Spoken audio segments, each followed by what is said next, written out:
বিশ্বজুড়ে সংঘাত বেড়েছে, আগের চেয়ে অনেক বেশি। এর একদিকে রয়েছে ইরান, চীন ও রাশিয়া, অন্যদিকে যুক্তরাষ্ট্রসহ পশ্চিমারা।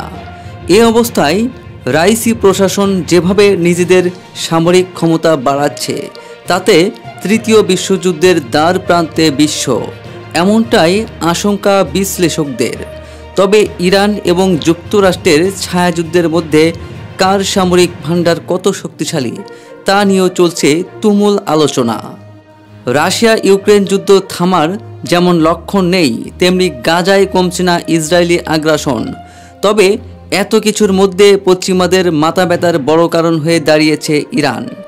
যুক্তরাষ্ট্রসহ পশ্চিমা একাধিক গণমাধ্যমের দাবি, হামাস থেকে শুরু করে লেবাননের হিজবুল্লাহ, ইয়েমেনের হুতি বিদ্রোহী সবাইকেই পেছন থেকে অস্ত্র সরবরাহ করছে ইরান। এ দাবি অস্বীকারের মধ্যেই অ্যাডেন উপসাগর লোহিত সাগরে ইসরায়েলিগামী জাহাজে ইরান সমর্থিত ইয়েমেনের হুতি বিদ্রোহীরা হামলা চালাচ্ছে। এর পেছনেও পশ্চিমা বিশ্বের শত্রু তেহরানের মদত রয়েছে বলে অভিযোগ রয়েছে। ইরান ও যুক্তরাষ্ট্রের মধ্যে বৈরিতার ইতিহাস নতুন নয়।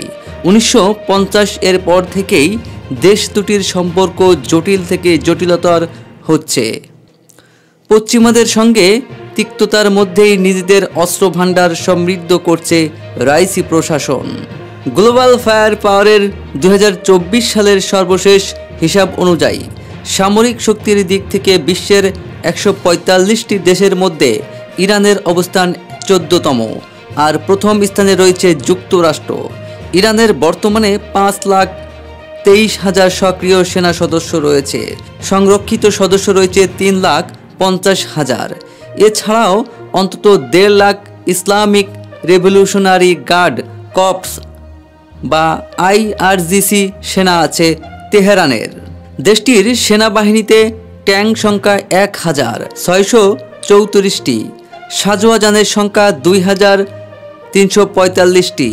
সেনাদের ব্যবহারের জন্য ইরানের কামান রয়েছে 2,128টি। পাশাপাশি 570টি সেলফ প্রোপেলড আর্টিলারি এবং 1,900টি রকেট চালিত কামান রয়েছে। ইরানের বিমান বাহিনীতে 509টি অত্যাধুনিক যুদ্ধ বিমান রয়েছে। এর মধ্যে রয়েছে ফাইটার বিমান 142টি, অ্যাটাক বিমান 165টি, হেলিকপ্টার 126টি ও অ্যাটাক হেলিকপ্টার 12টি। পাশাপাশি প্রশিক্ষণের জন্য 104টি ও পরিবহনের জন্য 98টি উড়োজাহাজ রয়েছে। ইরানের নৌবাহিনীতে রয়েছে 34টির মতো সাবমেরিন। পারমাণবিক শক্তির ক্ষেত্রে রাইসি প্রশাসন পিছিয়ে থাকলেও এগিয়ে আছে যুক্তরাষ্ট্র। ক্ষেপণাস্ত্র সক্ষমতা ইরানের সশস্ত্র বাহিনীর একটি গুরুত্বপূর্ণ অংশ। যুক্তরাষ্ট্রের প্রতিরক্ষা বিভাগের মতে ইরানের ক্ষেপণাস্ত্র শক্তি মধ্যপ্রাচ্যের সবচেয়ে বড়, বিশেষ করে স্বল্প আর মাঝারি পাল্লার।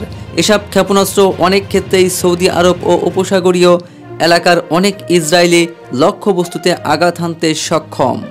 তবে কয়েক বছরে পশ্চিমা নিষেধাজ্ঞা সত্ত্বেও ড্রোন সক্ষমতা বাড়িয়ে নিজেদের তৈরি নতুন একটি ব্যালিস্টিক ক্ষেপণাস্ত্র জনসমক্ষে প্রকাশ করেছে রাইসি প্রশাসন। দেশটির গণমাধ্যমের বরাতে জানা যায়, 1,400 কিলোমিটার দূরের লক্ষ্যবস্তুতে নির্ভুলভাবে আঘাত হানার মতো ব্যালিস্টিক ক্ষেপণাস্ত্র রয়েছে তাদের ভাণ্ডারে। গ্লোবাল ফায়ার পাওয়ার ইন্ডেক্স অনুযায়ী সামরিক দিক থেকে বিশ্বের সবচেয়ে শক্তিশালী দেশ যুক্তরাষ্ট্র। এরপরে রয়েছে রাশিয়া, চীন, ভারত, দক্ষিণ কোরিয়া, যুক্তরাজ্য, জাপান, তুরস্ক ও ইতালি। তবে ইরানের অস্ত্রভাণ্ডার যুক্তরাষ্ট্রের তুলনায় কম হলেও তা অনেক শক্তিশালী বলে বেশ কয়েকটি প্রতিবেদনের দাবি করা হয়েছে।